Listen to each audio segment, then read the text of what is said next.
We got a 2023 C8 Corvette Z06 Convertible versus my 2024 Lotus Emira First Edition 2.0. Now, these two cars are very different, but they also have some similarities. We have the American and the British recipe of a mid-engine rear-wheel drive sports car. Both have double wishbone in all four corners, and both are arguably some of the most fun cars you can buy for right around $100,000. You can get a Lotus Emira today starting a little bit over 100K, and a Chevrolet Corvette. If you want the Z06 and you had the stripper spec, the 1LZ, you could actually get that for just a bit over 100K. This one as spec with the 3LZ convertible was actually bought for about $120,000 not too long ago. My Lotus Emira I bought brand new for $105,000, that's MSRP. With the first edition, it actually has it fully loaded with the upgraded audio and the forged wheels and all the goodies. But depending if you want the i4 or the V6 and how many options you want, you can get it a little bit lower or a little bit higher than that figure. We're first going to start with the Lotus Emira just because this is the baseline, the car that I'm more comfortable with and familiar with. We're powered by the 3.5 liter V6 that is supercharged from Toyota. That's the 2GR FE engine making 400 horsepower, 310 pound-feet of torque with a 6,800 RPM redline. You'll note that's actually 200 RPM lower than the Evora GT that shares the same engine. We're weighing in around 3,150 pounds. We have a very unique to Lotus, a aluminum bonded extrusion chassis, and we have double wishbone front and rear. The wheelbase on this is 101 inches versus the C8, which is at 107. And my car as spec is Atlantis blue exterior, tan leather interior, yellow brake calipers. We have sport suspension with the Cup 2 Michelin tires. And keep in mind, these forged diamond cut wheels, which were standard on first edition cars, are actually 6 to 7 pounds lighter than the cast silver wheels that are standard. So quite a bit of unsprung weight that is saved. In terms of styling, the Americans and the British took very different approaches. With Lotus, it looks like a baby supercar that's more elegant, almost Ferrari-esque is what I hear often, whereas the Corvette C8 Z06 is more brutish and more track prepped and track focused, far more aggressive looking. Let me know with a comment down below, which one do you prefer the looks of?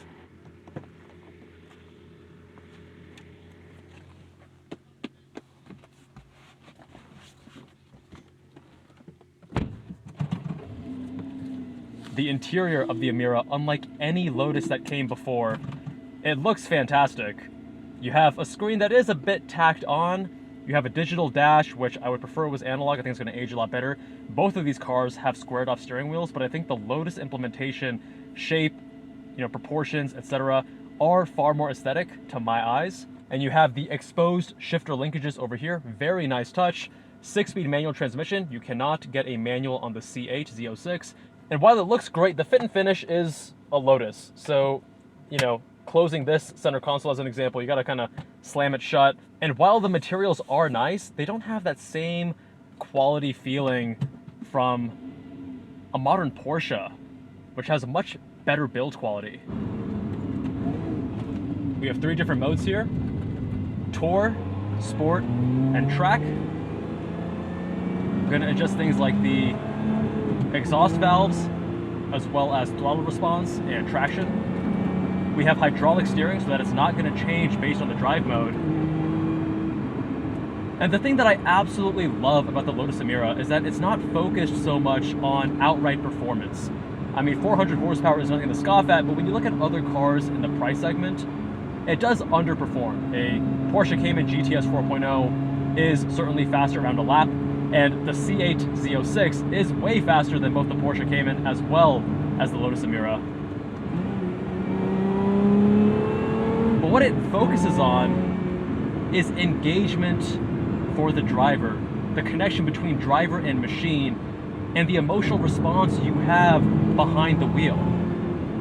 Even with this sport suspension, you can option the car with a softer Tour suspension, slightly softer spring rates and damping, or a sport suspension. It is still beautifully supple and comfortable even on a crummy road like this.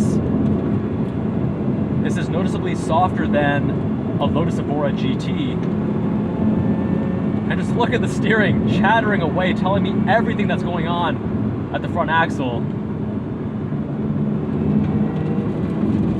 And you gotta love with that bonded extrusion aluminum chassis, you have a good amount of rigidity And with the double wishbone and the way that they've tuned the suspension, you can really feel each individual corner of the Lotus really working. Wow, the gravel on the roads is really lowering the level of traction we have. Be careful here.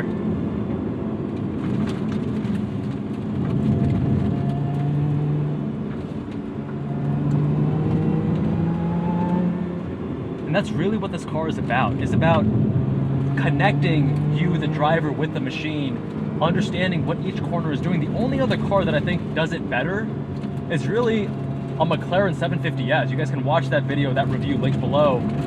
And that has, you know, a carbon tub, much higher price point, but also has beautiful, delicious chassis rigidity with soft, supple suspension that you can really feel each corner moving independently. And of course, that hydraulic steering that tells you exactly what's happening at the front end. It looks like the British just have a thing for tuning cars in a way where it's about the driver involvement and engagement more than anything else.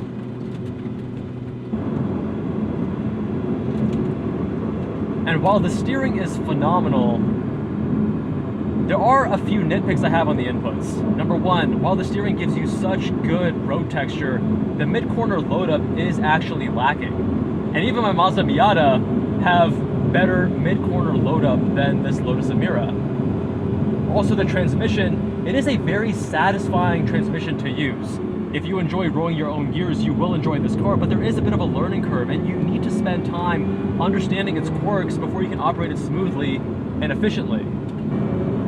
Oftentimes, going from third to second, I'll actually just double clutch it like this. That was actually a double clutch heel toe at the same time, because otherwise I can sometimes have issues going from third to second. But going from third to fourth, or fourth to third, is so satisfying. You have this mechanical nature, and when you get it just right,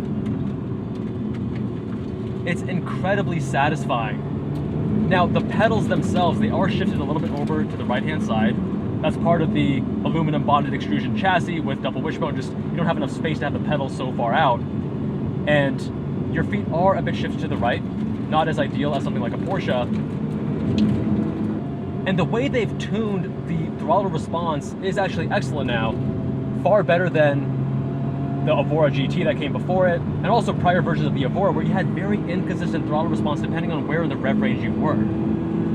Over here it's totally fixed, but the brake pedal is still, I guess it is a bit soft at the beginning, and then it does become a little bit more linear later on. But I wish that it was more responsive to pedal pressure rather than just pedal position. Like, you get into a modern Porsche, and when you get on the brakes, there's this immediate firmness. There isn't a tremendous amount of travel, but based on the pressure you're putting in, you're really getting a one-to-one scaling of the braking force of the car as it slows down.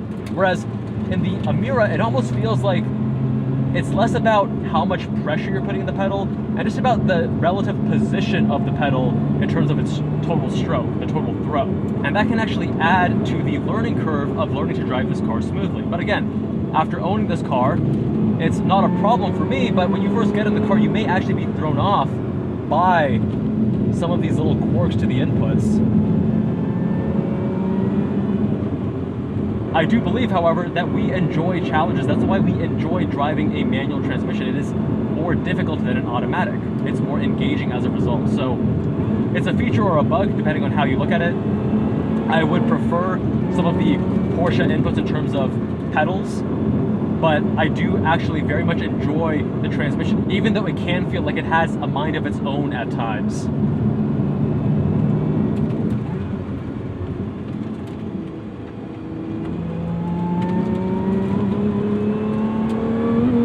Now, the biggest issue is actually the engine, believe it or not. Because while 400 horsepower and 310 pound-feet of torque is enough, especially in a car that weighs sub 3,200 pounds, the issue I have is that the redline just cuts the fun too short at 6,800 RPM. Now, even with the Evora GT with a 7,000 RPM redline, even then you would feel like the fun is ending a little bit too soon. But here at 68, it's even more of a tease. When you start doing pulls in the car, which we're not going to really do as much today because of how much gravel there is on the road, you constantly feel like you're being teased. Like the car wants to rev out another 1,000 RPM, or at least another 500. And if you were to do a back-to-back comparison against something like a GTS 4.0 from Porsche, then you'll really see a big difference in the engine. That engine is far more characterful, far more special. And while I would take a supercharged engine over a turbocharged any day of the week, the Porsche Flat 6, the howl, the delivery, the way the character changes as you rev it out, absolutely beautiful. You feel like you're missing a little bit with the Emira, with the V6. And I do think the V6 is a lot better than the i4. You can watch that comparison down, link below.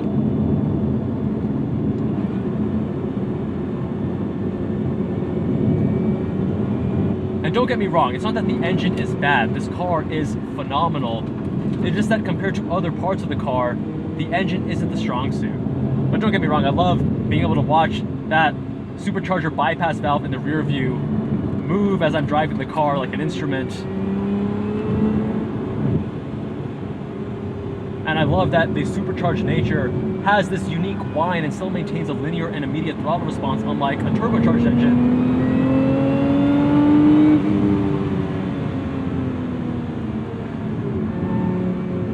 But man, if the rumors are true about a future Lotus Emira getting a V8, my God, would I love that. Although rumor is that it would be a turbocharged V8 rather than naturally aspirated, but we'll see what actually happens.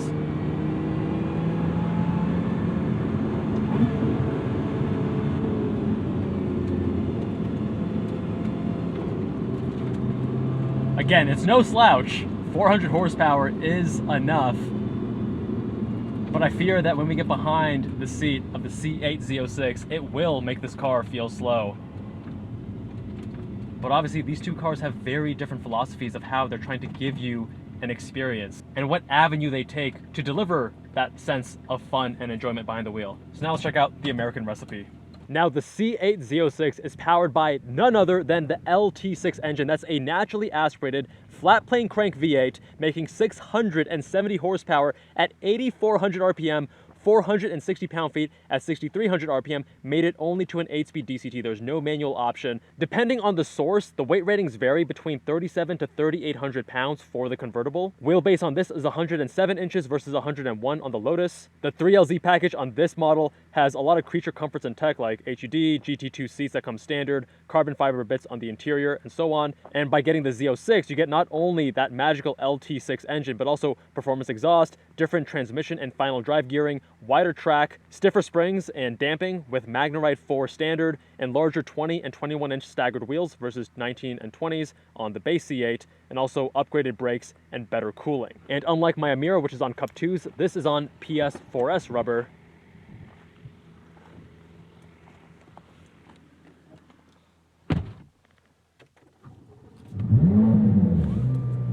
Okay, I love that startup growl, the LT6 engine, very much right in your face. A very different design to the interior. We have this cliff of buttons for the HVAC, which is quite polarizing. I actually think it's kind of cool and unique, but I see a lot of reviewers complaining about this. We also have a squared off steering wheel, but I'll let you decide as the viewer, which one do you think looks better? I think that because this is more squared off here and it's a bit thinner, aesthetically I prefer the Lotus, but maybe that's just because I'm used to it. And we have a lot more carbon fiber here. And the actual build quality, you can feel there's a certain level of solidity that this has. It's not quite Porsche level, but it's definitely better than the Lotus. Let's say it's between Lotus and Porsche. And we have front nose lift here as well. There we go.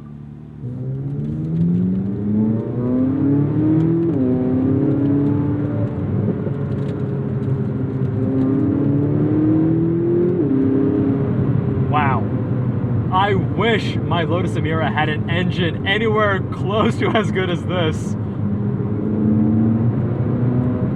We haven't even wrung it out yet, but already the sound, the mid-range torque, you already know this is a completely different animal. Oh!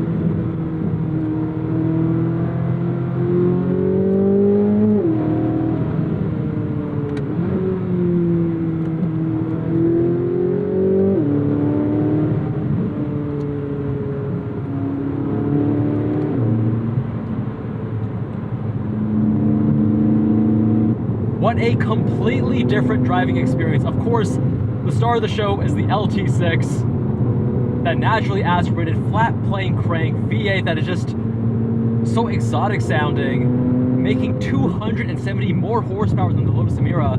Now the car is quite a bit heavier than the Lotus Emira, something like 500 pounds or so, but the power to weight ratio is still far superior here.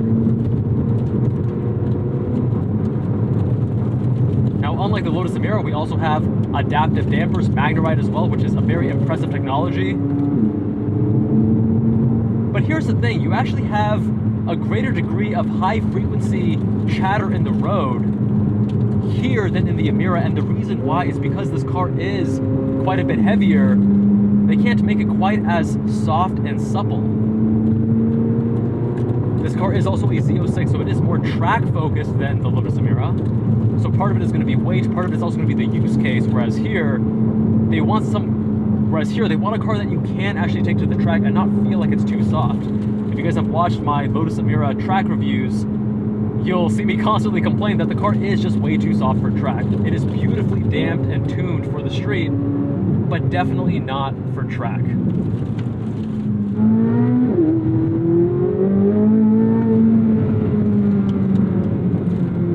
Now the suspension in the stiffer mode, you can immediately feel the difference, but the steering, it's electrically power assist, unlike the hydraulic steering in the Lotus Emira. It's far less natural. Not only does the ratio feel overly fast and darty, but you're not getting much communication from the front end. And you can play around with the steering weight. We were driving previously in the middle setting. I will go to the lightest.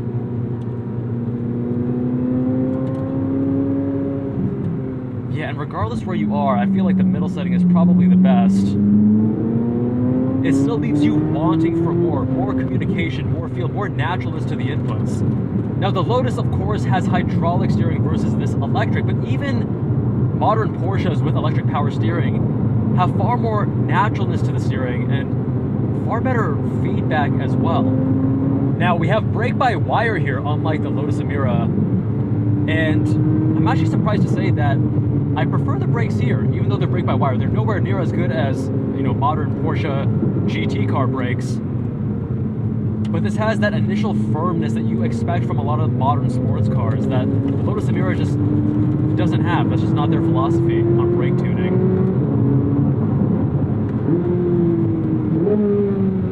And the DCT, of course, I personally prefer rolling my own gears, but this DCT is excellent. It's not quite as quick, snappy, and smooth as a Porsche PDK, especially the more modern ones, especially the more recent examples, but it's still very quick and smooth. The actual paddle actuation does feel a little bit cheap and plasticky, but that's really just a nitpick.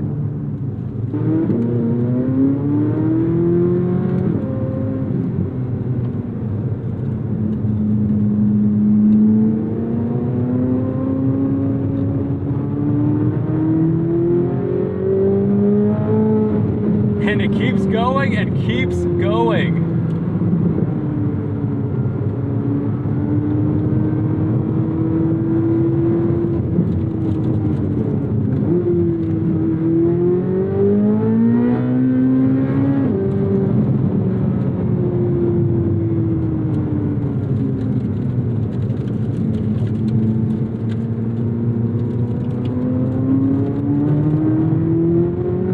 What a tease today, not able to drive the car the way I want, although we have reviewed this car previously against a Cayman GT4, where I was able to drive it the way I'd like.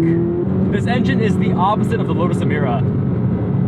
That 2GR-FE Toyota Supercharged V6 is constantly surprising you by how low the red line is, whereas here you're surprised by how high it is.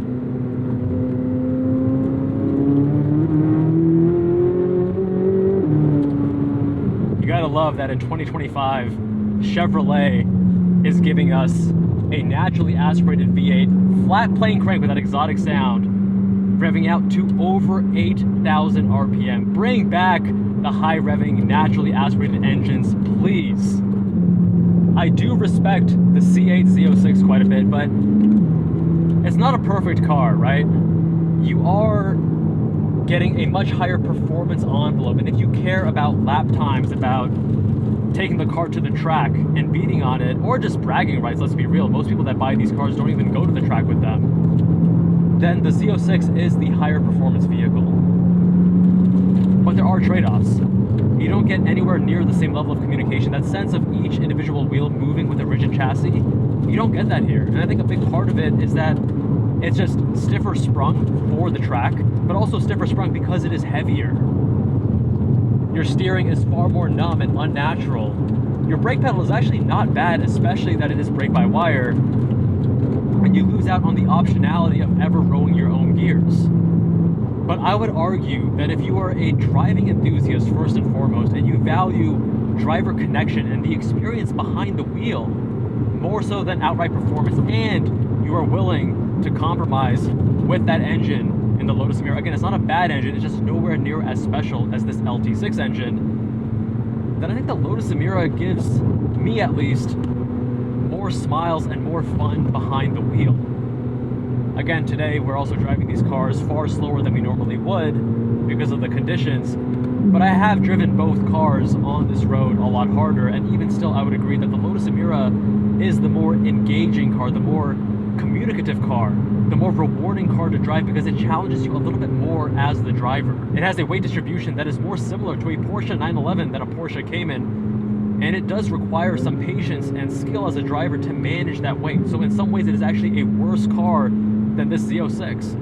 Not only just in the outright performance, whereas the Z06 is completely blasted away, but also in the sense that the Lotus Emira challenges you more as a driver.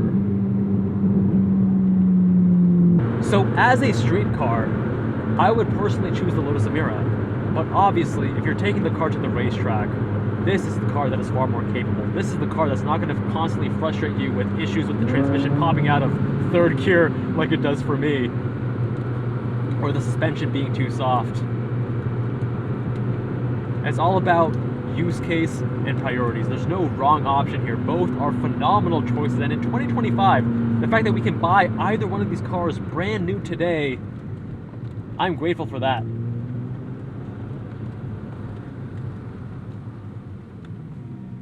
Gotta love that nose lift as well. Big shout out to the owner Scion for letting me review his C8 Z06. If you want your car reviewed, visit us on jabalandcars.com and let me know with a comment down below, which one would you pick? Lotus Emira or C8 Z06 Convertible? Much love, my friends, and I'll see you all in that next one.